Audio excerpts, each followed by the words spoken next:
శాసన సభ్యత్వాలని ప్రకటించి శాసన సభ్యత్వ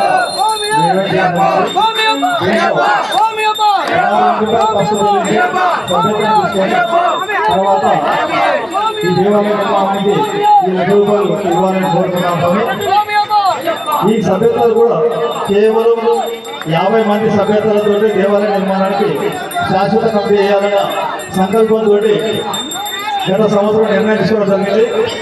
ఈ సందర్భంగా ఇందులో ఇప్పటి వరకు మనకి ఒక 25 సభ్యతలు రిజిస్టర్ అయిన సమయం ఈ తగ్గిన 25 సభ్యతలు కూడా ఈ నెలలో కంప్లీట్ చేసి మార్చిలో ఫస్ట్ సమావేశాన్ని ఏర్పాటు చేసి ఏప్రిల్ 6 దేవాలయ శంకుస్థాపన